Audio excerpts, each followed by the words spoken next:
Culture swap. Swap my culture. What are we doing this time? This time, Liam, Yep. we watched the first 3 episodes of Sense8, which was suggested to us by Joana. So, yeah, she said Sense8, and I'll be honest, after the first episode, I was kind of cursing her a little bit. I can see why. The first episode is odd. It's Not odd, it's odd when you compare it to the rest of it. Like, I know we only watched 3. Yeah. You've seen But this even before, compared though, to haven't episode you? 2 and 3. Yeah, I've seen that. I've watched the whole thing before. Yeah, and I've never seen it before. But even when you compare episode 1 to, like, just episodes 2 and 3, Yes, very they different. feel very different. I always feel like 1 feels like they were trying to test it out. I disagree. Would you like to give a quick plot synopsis, and then we'll go into the episodes on a more broken down level? Yep. It starts, the little synopsis bit, it starts with a lady who gives birth to this, what? Just be more general. We don't need to go into that much detail. Alright, 8 psychic people. There we go. Who can all sort of sense each other, and they're all based around the world. Yep. That's all you needed to do. It's a shit synopsis. Carry on. So yeah, I think the first episode suffers from what a lot of shows' first episodes suffer from, especially when they have a big cast, is it has to introduce everyone. And I don't know many shows that have managed to do that in a successfully exciting way. Yeah.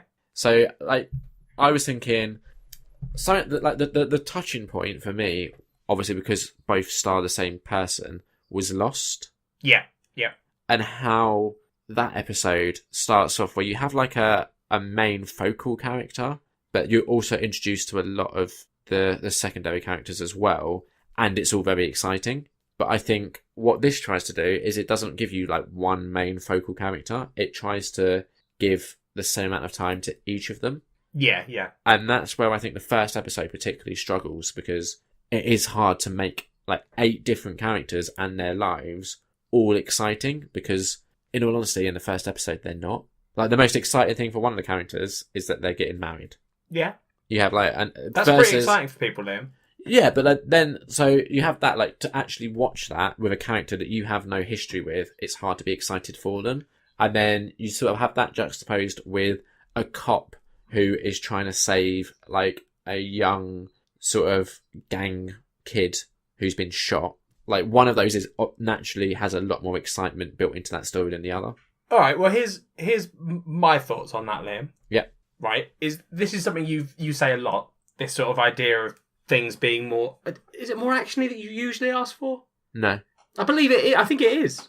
Is it? Not actiony. I think you usually say things like, oh, this... Yeah, no, because a lot of the time you'll be like, oh, there wasn't enough in this one. It's not enough. You want everything to happen straight away. You don't necessarily know what you want to happen straight away, but you're like, oh, I can't be dealing with this storyline that's just a lady getting married, right? Can I point out... But, Liam, no, something? I'm talking, so I'm going to carry on. Go on, what are you going to say? I don't understand how your argument even remotely works when we had like such a long conversation about Mumblecore and how that is very much almost about nothing. Yeah, but this is what I was about. Yeah, you see, you didn't let me finish, and you should have, because that's not what I was going to say. Go on then. Right? What I was going to say is, you want everything to happen straight away. Yeah. I'm not saying I'm happy with the fact that the first episode is... In this, you are. You're saying that you don't like the fact that one person's storyline wasn't exciting. No, that's not what I'm saying. You're misunderstanding what I'm saying. Oh, sorry, what are you saying? I'm saying that the episode has a very hard job of making 8 different characters all exciting when then what they're going through isn't necessarily that's what I'm exciting. saying. It's not... Why does it need to be exciting in the first episode? Why does every character need to be exciting? No, they don't, but the issue it then So then what's the problem? Right, let me explain, Jack. When you have like a couple of storylines that are very exciting mixed in with a load that aren't, that juxtaposition is very jarring, because with a show like this, and this happens in a lot of shows where there's like multiple story strands going on, I tend to find myself like really invested in one of the story strands. So when the show diverts to one of the less interesting ones, I kind of spent my time just like impatiently waiting to get through it so we can get back to the one that is exciting that I'm interested in. I mean, that's weird. Is it though? Yeah. Okay then. It just feels weird. Like, I don't know. Does it not? No, I feel like... Because I get what you're saying. I 100% get what you're saying, that you feel focused on more characters, right? And it'll be what's... But the thing is, it's also... It's not necessarily it has to be exciting. It's just there are some things that I am going to find more interesting than others. So a woman getting married who I have no history with that woman, so I don't really understand any of that. But you're focusing on that, right? Yeah, because that was one of my but least favourite storylines. But then, storylines. an episode later, or 2 episodes later, you find out that storyline isn't particular. Like, it's about the marriage, but it's not just a woman getting married. So far, that's all I've seen of that storyline. No, it isn't. Yeah. No, it's not. What else is there to that storyline? There's the bit where she goes and talks to Ganesh, her god. You remember that? I remember her going to the god. I don't remember her talking to him. Jesus fucking Christ, Liam. This might be your problem then. What does he say? What does she say? She talks to Ganesh. She goes and gives him an offering. Yeah. And she says, everyone is telling me I should be happy about marrying this man. Everyone at work wanted to marry him. So, yeah. So you find out that it's actually not a storyline of a woman who's just going to get married, because that would be very, very boring, Liam. Just a storyline where someone gets married, like, finds out they're part of a Sense8, and there are people that are like, I'm shooting people, and she's like, oh, I'm getting married, and they're like, what? Fuck you. But instead, you find out that she's, like, not happy and, like, trying to figure shit out, and all this conflict with her dad being, like, a devout Hindu, and the other guy's dad being wherever he is. So this is exactly the issue I have with that storyline, is I don't care about any of it. Yeah, but so... That, to me, isn't interesting or exciting. So, but you brought up Lost earlier, right? Yeah. There were characters in Lost who had storylines in... And with Lost, it's over series. Like, at least this... I know you've only seen 3 episodes. I have, yes. Yeah. But, like, people get more interesting in this show as this show goes on. But that's also, again, this was one of the criticisms. Like, you can see hints of that anyway, like, with the DJ. Yeah. Because her first episode isn't particularly exciting. I liked her still. Yeah, she's likeable. But I'm saying there's not, like, a particularly exciting thing going on with the DJ until, like, episode 3, right? Right, but here's the thing, okay? Actually, I think it's episode 2. Actually, no, it is episode 1. No, yeah, in episode 1 she gets, like... Yeah. But the thing is, cool shit happens. When I say exciting, I don't necessarily mean, like, something has to be happening. Like, I absolutely loved the storyline of the 2 guys in Nairobi in the first episode, and very little happens with them. You just see that they have a van, which they call Van Dan, which is genius, and that they're trying to make money, and in the first episode, you don't really know why. Now, that wasn't... I think you're using the word exciting wrong then. No, so that is what that means. Like, I don't think I can be faulted for getting confused, Liam, because you are definitely using the wrong word, because exciting doesn't mean likeable. No, that bit isn't necessarily exciting, but I still like it. I think the word you're looking for is interesting. Alright, so here's the issue, and this is going to be an issue that you'll have with anything that... If you present to someone 8 stories, they're naturally going to like more than others. Yes. And that is what I think is the problem at the heart of this show. The first 3 episodes of this show. Yeah, there's no way to make 8 stories all equally as interesting as the other. No, you're right. I agree. It's not necessarily a criticism, and like you say, the second and third episodes are a lot better once we have established who all the characters are. Especially, you start it. Sorry, go on. Well, like they start sort of focusing the episodes. That's what I was going to say as well. Yeah, so you get it's almost like in every episode after episode 1, you start to have... You've still got everyone's storylines going on. Yeah. But you get, like, bigger chunks of specific characters. Episode 3, I believe you don't see any of the guy from Berlin. Like, is it Berlin? Wolfgang, that guy. Yeah. No, that's right, yeah. I think, in some of the episodes, you do miss people. And so, yeah, you're right. I was probably using exciting as the wrong word, because really, his storyline in episode 2, where he's, like, trying to crack a safe and stuff, is kind of traditionally... That's episode 1. I thought that was 2, where he was trying to crack the safe. I'm sure I think it's 1 where 2. he's trying to crack the safe, and then 2's the funeral. I thought it was the other way around. But anyway... Maybe it is. His I just watched these the other day. Yeah, like, that is traditionally exciting, and the way it's presented is exciting, but because I'm not invested in that character at all, I don't particularly like that character. To me, that was, one of the weaker storylines. See, I do like... I liked Wolfgang from episode 1 or 2. Yeah, I mean... Because I think it is... No, you're right, it is episode 2. Yeah. Maybe even 3. But I liked him because of... I think that they characterised him in a really cool way in the safecracking bit, like where he takes a break and watches the equivalent of Eurovision. Yeah, it's sort of like an X Factor type show, isn't it? Yeah, it was called like Europe Song something. Yeah. But then yes, it was like an X Factor thing. I just like the fact that that's his idea of chilling out and the relationship he's got with his friend. Yeah, I mean, it was fine. It just, like, it wasn't doing much for me. Fair enough. But yeah, I think for anyone that hasn't seen the show, we're jumping all over the place a lot, so it must be very hard to follow. I mean, again, Liam, we record this show and let people know what we're going to watch. Yeah, so it's their own fault. Yeah. But yeah. I have no sympathy. No. So... I do. Hey, listeners. I mean, yeah, if we were better at this, we would make it accessible even if you hadn't necessarily seen it. Nah. But, let's not do that, I guess. So, from the 8 storylines, okay, I'm just going to reel off the ones that I like the most. The one with the DJ, who's in London. Yeah. The Chicago police officer. Yeah. The guys in Nairobi. Yeah. And I'm warming to the guy in Mexico City. I didn't particularly like his storyline in the first 2. I'm warming to it in the 3rd, but I'm still not fully on board with it yet. Is that? Did I say that to you? Was it when you were watching episode 1 and you said to me you weren't particularly feeling it? What did you say? You said something to me about you were watching episode 1 and you weren't sold on it. I just said it was a bit meh so far. And then you said the Mexico City actor. Yeah. As an example, I think you were like, his isn't that great. And yeah. I was like, yeah, but the stories start picking up and stuff, especially in this, because his ends, in episode 3, it ends with like one of the best scenes so far, I reckon. Is that when he's having that dinner with someone? Yeah. I can't remember the guy's name. And the guy's like, yeah, because it's that whole bit is great, where he's talking about how he killed someone wrong in his film. Yeah. And then he explains exactly how you kill a man. Yeah. And it's effectively like, I will kill you. Yes. It definitely gets better. So I watched the first episode with Kat, and she was like, I don't like this, I'm not watching anymore. And it definitely, like, I'm pleased that episode 2 and 3 did get as much better as they did, because I think I would have really struggled if they were on that same level. Yeah. Honestly, this show just keeps getting better, in my opinion.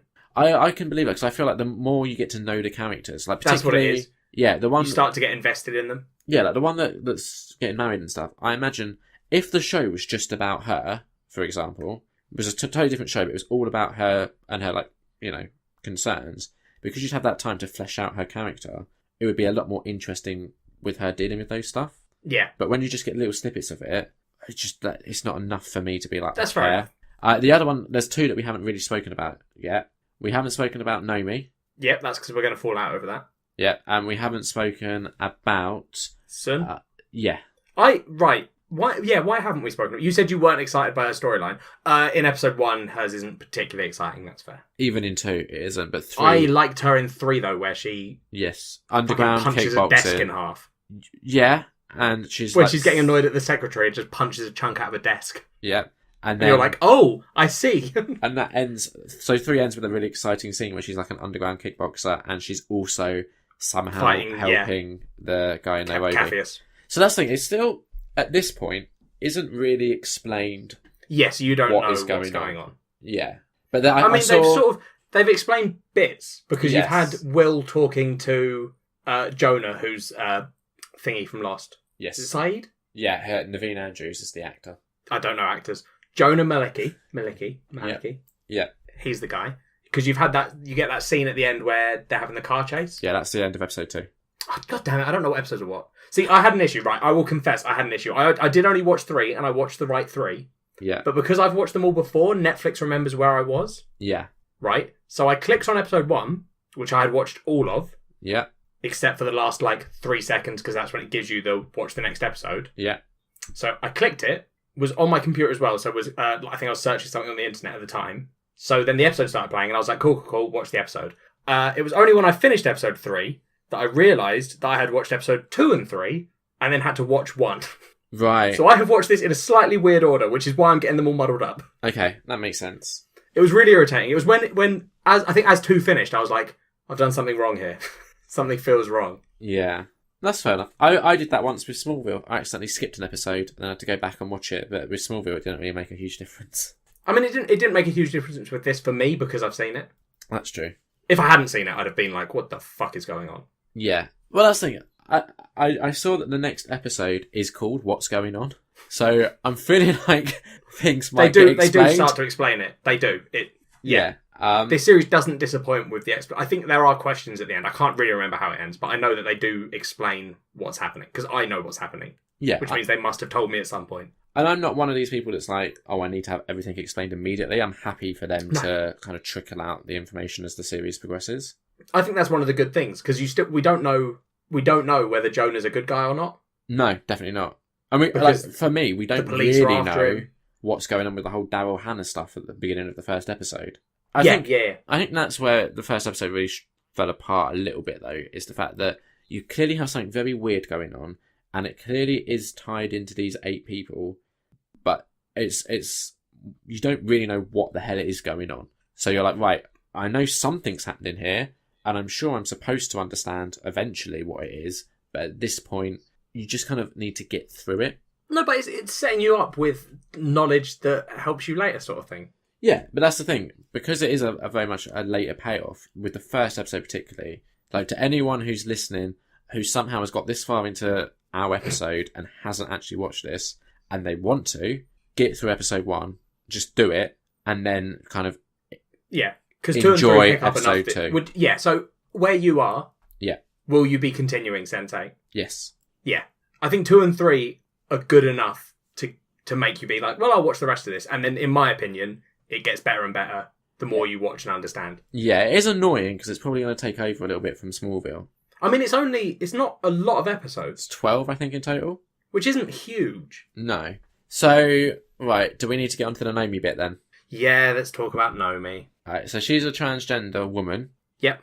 Has a girlfriend who, side note, played by Freema Agyeman. Oh, I said that wrong, but basically people will know her as Martha from Doctor Who. Yep. Which is just so weird seeing, like, someone in a family-friendly show now just, like, I think the first time you see her, she's, like, ploughing her girlfriend with a strap-on. Like, that's a little bit odd, right? Well, yeah. You know, nothing wrong with it, just kind of going, like, trying to disassociate those two shows is the thing. Yeah, I know what you're saying. Yeah. I'm all for lesbians using strap-ons or whatever they want to use at the end of the day. Very good, Liam. You're so good at... You're sort of digging yourself out of a hole that you hadn't dug. Yeah, exactly. Like, which is weird. Like, if they... You sound like you're trying to defend yourself, but I don't think you've said anything offensive. You said she played a character in Doctor Who. Yeah, exactly. And that's what I needed to say, wasn't it? Yeah. Anyway, what I did like is the fact that the person playing Naomi, which I didn't realise watching it, but you did, is actually transgender herself. Yeah. Yes. You were ready to kick up a fuss. Yeah, I was about to complain because I was like, oh, it's ridiculous. Why didn't they cast transgender actors? And then I looked it up and was like, oh, well done. Yeah. Tip of the hat to the show. Can't complain there. I do have a complaint that we'll get to later. But yeah, that's fine. Yeah, the Naomi storyline, you said really good in the first episode. It's not necessarily the storyline in the episode, it's just that they have a bit that endeared me to those two characters. What was that bit? It's the scene where they're remembering their first date. Okay. That is in the first episode, right? Yeah. Yeah, cool, thank God. And like they're talking about how they met what's the character's name? It's Neats? Yeah, Neats. Yeah. Amanita. So they meet her friends at the Pride Parade. Yeah. And one of her friends is like, oh, you're just a man trying to push into our territory. This is, we're LGBT and you're a dick. Yeah. And then Neats is like, you say one more thing about my girlfriend and I'll beat the shit out of you. Yeah. And then Naomi runs off crying. And I was like, oh, that's sad anyway. Because that is. Yeah. Someone being bullied. It's not nice, Liam. But then Neats is like, oh, why are you crying? And she says, it's not that. It's just that I've never had anyone defend me before. And I was like, oh, man, that's really sweet. Yeah. But then I spoke to Liam about it, and Liam does not think it's sweet.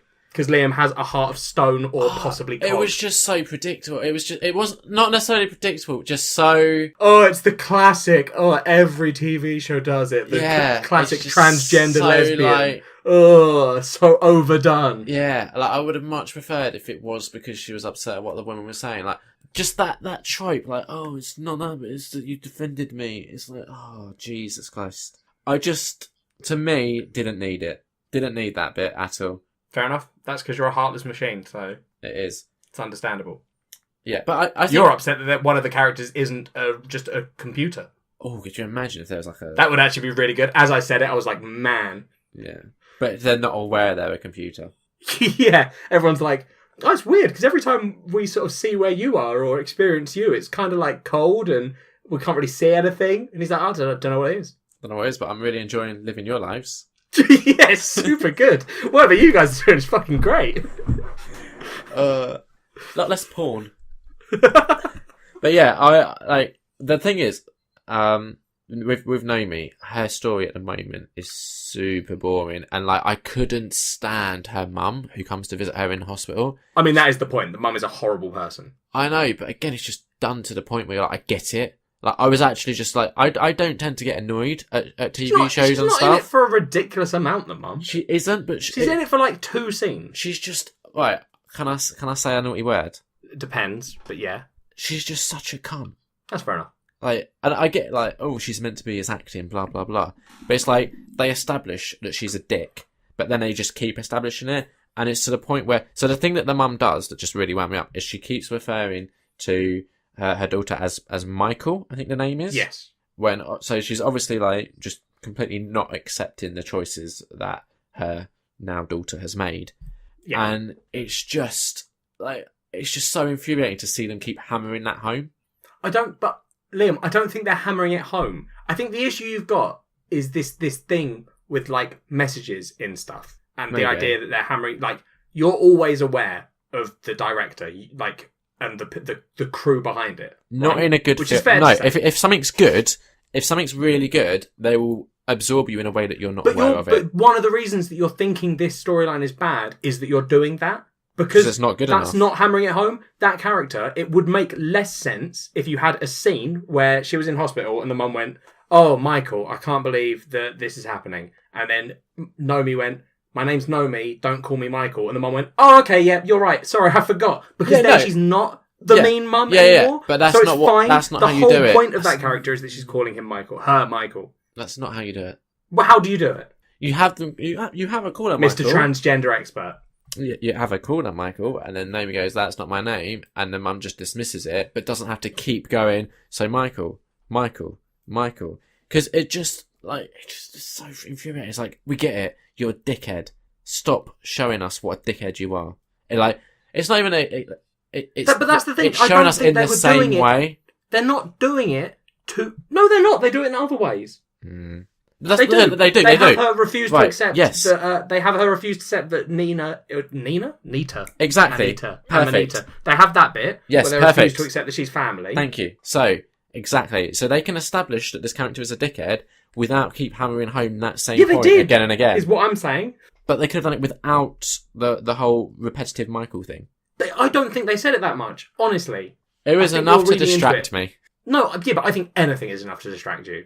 Once you get pig-headed about something and you're like, I don't like this. As soon as you're like, I don't like this thing or this bit, you fixate on what is making it bad, and then you refuse to not fixate on it. That's possible. Can we talk about one of my other concerns with the show then? Go on. Super convenient that everyone around the world speaks English. Yeah, they explain that, as I told you. But do they? I admit that they don't explain it in the beginning. Yeah. You didn't. You said they didn't explain it. No, I said they did. I swear you said they didn't. No, I specifically told you that they do explain it later on. Okay, if they explain it, that's fine. But I thought you said they didn't explain it. No, I'm sure they do. I'm positive that they explain it later on. I said, is it ever addressed why they all speak English? And you said they don't. They just do it that way so we understand them. Yeah. Is it explained why they all speak English? They don't all speak English, you twat. Oh, I think when they don't address why.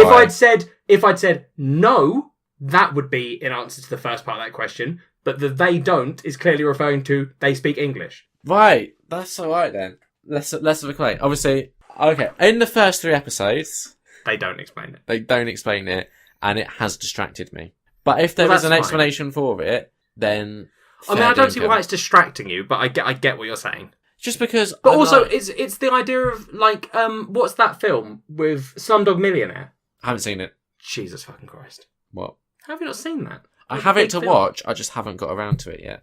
Do you know what I watched? There must be other films that that are set in a foreign country, but where they speak English. Yeah, probably. Yeah, it's not an issue. The reason they do it is because they have an English audience, so they it's assumed that they're translating. The fact that you watch this and you don't in your head go, oh, clearly they're speaking Indian, but because I'm perceiving it through this character, I'm hearing it in English, because it'd be fucking weird if someone in their head was hearing Indian and was like, I don't understand this. No, but you never really... I'm the character proxy. How strange. Here's the things, Jack. You never really know which character is perceiving the other, sometimes. Like, there's even scenes where you're like, I don't think there's another character I'm saying like this. the bits where you're seeing... What? So, right, there's a lot of stuff where it's just one character just living their life, and there's not another character necessarily involved. Like another of the 8, if you will. Yeah. So, right, let's take Sun from CL, yeah? Yeah. This is when I first started noticing it. She has an office. On her desk, there's a like, I don't know, what do you call it? Like a nameplate or something? Mm-hmm. Where it's in Chinese, I think. Yep. So I'm looking at that and I'm going, right, so why is that in Chinese? But then when she speaks, it's English. Like, at this stage, it's just confusing me and distracting me because I'm like, How why? is that confusing and distracting you? So I don't understand why she's not speaking in Chinese. Honestly, Liam, that's fucking mental. You realise that, right? Why is she not speaking in Chinese then? Because she is, and they're translating it for the audience. Who's translating it? The people that made the fucking TV Right. show, Liam. So here's the issue then, right? So you're saying, oh, you get so hung up on the people behind the thing that are making it. Yeah, blah, blah, blah. I'm saying you see them when you're watching this. That's how I see it. For you, it's like you're constantly aware of them. I don't sit there, Liam. What you're trying to argue now is that I sit there and go, the director has translated this for me. I don't even fucking complain about the language because I didn't particularly notice it. I didn't watch the scene in China and go, why is she speaking English? I only thought of it when you say it to me. And the bit where they go, this is why I understand. Why is it an issue then that I point out things that you don't notice? No, Liam. That's not the issue, right? The issue isn't that you've pointed out the language to me. Yeah. The issue is that you can't separate yourself from the TV show and say, or from the fucking directors or whatever. You just can't, like, they translate it, right? We hear English because it's the same logic of when you read a book or when you watch, you know. Right, but here's what I'm saying, Jack. Playing a game, when you're playing The Witcher, Liam, do you sit there and go, why is this not all in Nordic or whatever, Danish? Nah. Because you should. Why? Because Geralt of Rivia is fully not an English story. He's all based in the northern-y countries of Europe. So I don't know what you're talking about. Until you insist on playing those games in their native language, I'm not going to listen to you complain about this. That's ridiculous. This is why? Why is that ridiculous? This is why people write in and say you make nonsensical points because... How is that nonsensical? Right, well, The Witcher is set in a completely fictional land, so they can speak whatever they want. No. The original Witcher books are set in a fictional land that established that language was the language. They don't speak English, so that's not... You can't say that. Totally unnecessary to the game. Does it... Right, the game... Oh, sorry, so why is her speaking Chinese so necessary to the TV show? That explains, as I've already said to you, they explain why they all understand each other. But go on. Because the show... So you're arguing a point that you know is wrong, because later on they're going to explain to you why they understand each other. Yeah, so I'm arguing from my current perspective of what I currently understand, okay? And the reason why it is currently distracting to me is because the show goes to such efforts and to such pains to establish itself as a global show, as these things happening around the world.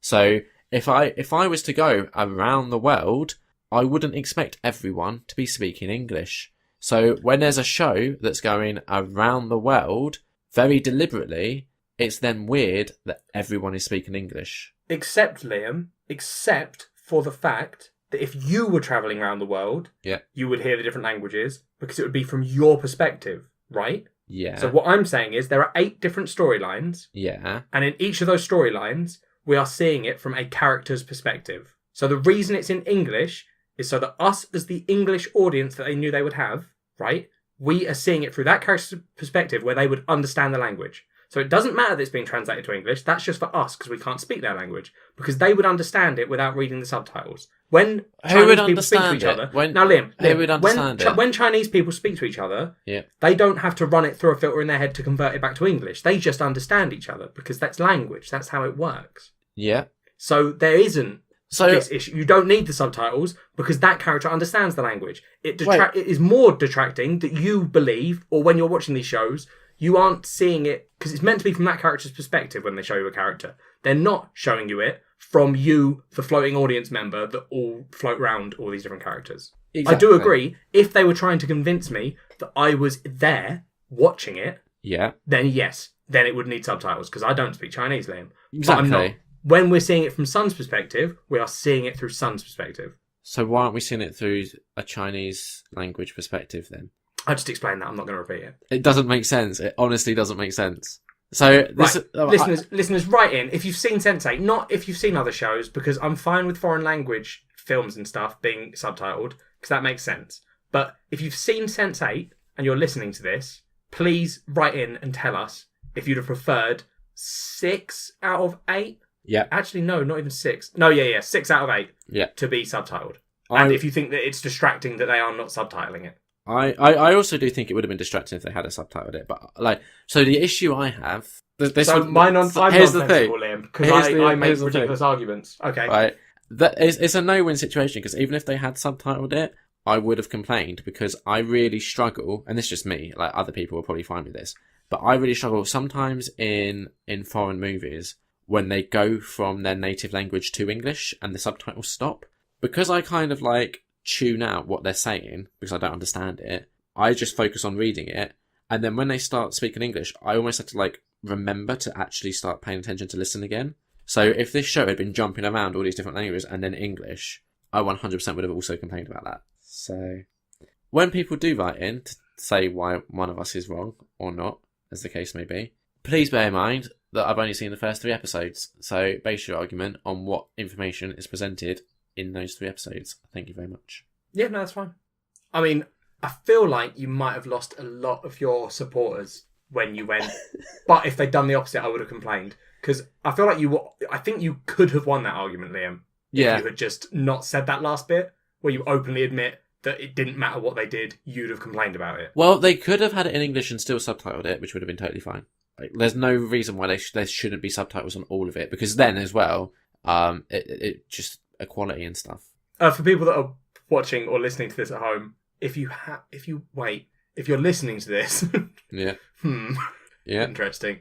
Yeah, I'm in a situation here because you wouldn't need to.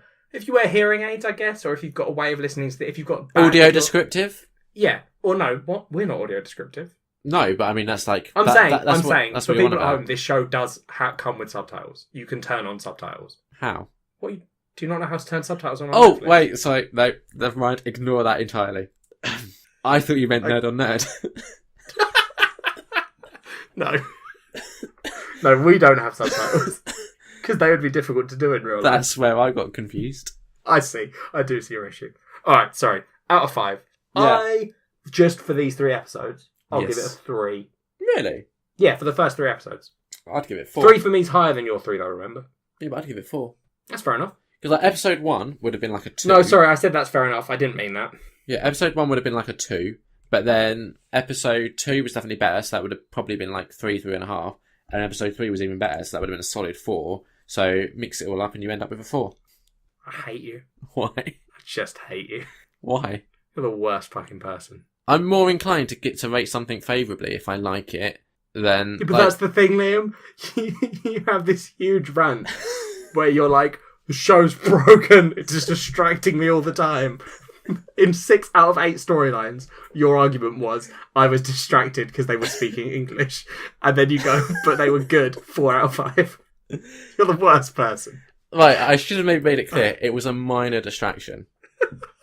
Why did we have a 20-minute argument about it there? I don't know. We tend to do that. We do fixate. Yeah. Fair enough. It was a minor distraction. And again, like you said, it does give me hope that they explain it.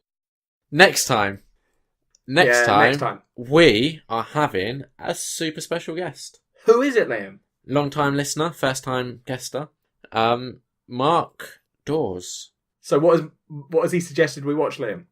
He has suggested we watch a little movie called Zombie Flesh Eaters, and he's made another request, Jack. Yeah. Do you remember back in the old days of Nerd on Nerd, when you watched a film, you would write notes and then read those notes? Yes. He has requested that you do that for this film. I believe I can do that. I have faith in you. I did enjoy doing it, Liam. Yes, indeed. I can bust out the old iPad, put a few notes down. Indeed. So I'm looking forward to seeing what you come up with. I've seen this film before. Mark obviously has, but I think for you this will be a first time watch. Yes, I think so. So I'm sure we'll have a lot to discuss, and that's going to be next time. Follow us on Twitter and like us and stuff. Yep, send us messages at nerdonnerd, or you can email us at nerdonnerdpod@gmail.com. Why don't you follow us on YouTube or subscribe? Oh, how do they find that, Liam?